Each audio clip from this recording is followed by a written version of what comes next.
It's an honor and a privilege to be a guest performer on Saturday Night Live. Over the years, SNL has played host to a wide range of guest hosts and musical acts. The performers on this list, however, are the ones who were banned from the show. In this video, we'll dive into who and why they were banned.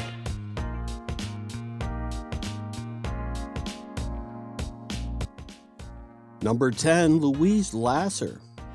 The first guest host banned from SNL goes to Louise Lasser, the ex-wife of Woody Allen, who appeared in Bananas and other early features in Allen's filmography. In 1976, she hosted the penultimate episode of SNL's first season.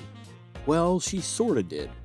Less than an hour before the episode went on, Lasser locked herself in the dressing room, so the cast members divided her roles in the episode amongst themselves. When Lasser finally agreed to come out, she ended up doing only one sketch with a cast member, Chevy Chase. She was asked to leave and never come back. Number 9, Elvis Costello. The first musician banned from SNL was Elvis Costello, who irked executive producer Lorne Michaels and NBC censors by playing the wrong song during his set.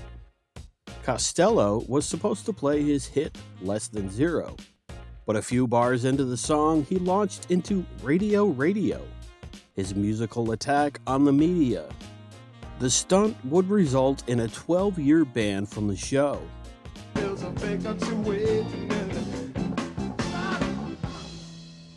I'm sorry, ladies and gentlemen, there's no reason to do this song here. Radio, radio. 1, 2. Number 8, Frank Zappa.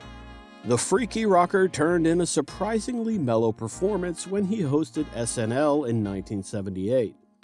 So mellow, in fact, that he lazily read his lines on air and repeatedly pointed out the cue cards to the audience, basically saying, "I really don't give a shit." Number 7, Andy Kaufman. Comedian Andy Kaufman has the distinction of being the only entertainer banned by SNL's audience. Kaufman had appeared as a featured player on occasion since the show began in 1975. In 1983, however, the show held a poll to determine whether or not to let him continue making appearances. When all the ballots were counted, the Dump Andy vote beat the Keep Andy vote, and the show kept its promise to bar him from set thereafter. Unfortunately, there really wasn't much of a chance to bring him back, as Kaufman died of lung cancer a year later. Number 6, The Replacements. The alternative rock band was banned from SNL and NBC following a backstage fiasco in 1986. Between sets, the group allegedly started the post-show party a bit early. When they returned to play Kiss Me on the Bus, they dropped their instruments, bumped into each other, and generally acted like a mess. They weren't allowed back on NBC until a 2014 appearance on The Tonight Show with Jimmy Fallon. Number 5, Sinead O'Connor. The Irish singer sparked controversy by singing an a cappella rendition of Bob Marley's War, before tearing up a picture of Pope John Paul II. The protests nearly caused a violent altercation on air. Lorne Michaels later said, "I was stunned, but not as much as the guy from the audience who was trying to charge her and destroy the show while she was singing." He had to be taken away by security.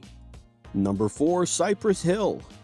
The Latino hip-hop ensemble and diehard cannabis advocates with songs like Hits from the Bong got themselves permanently disinvited from the show after DJ Muggs sparked the joint on air during a 1993 episode. At the time, recreational and medical marijuana use was prohibited throughout the states, so the band could be considered getting off easy. Bill Murray would have been proud. Number 3, Martin Lawrence. The outrageous comedian wore out his welcome at SNL at the very start of his hosting gig. During his monologue, Lawrence launched into a foul digression on female hygiene. The rant was so awful that it's been scrubbed from syndication. Martin Lawrence has a lifetime ban from SNL. Number 2, Rage Against the Machine.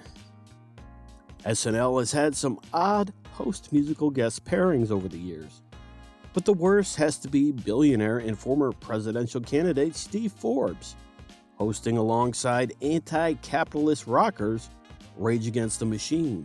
So it's not surprising that the band decided to take a stand against Forbes and everything he represented by hanging American flags upside down. When they finished their set, producers told the band to leave the premises. No second song, no wave to the audience at the show's end. They were kicked out immediately. And number 1, Adrien Brody. The star of The Pianist ran afoul of Lorne Michaels by improvising on air before he introduced musical guest Sean Paul. Well, there's more to it than that. Brody didn't just ad-lib, he donned a dreadlock wig and spoke in a stereotypical Jamaican accent before turning the show over to Sean Paul. Well, that's your list of 10 performers banned from SNL. As always, thanks for checking us out, and if you've enjoyed this video, please subscribe for more videos just like this.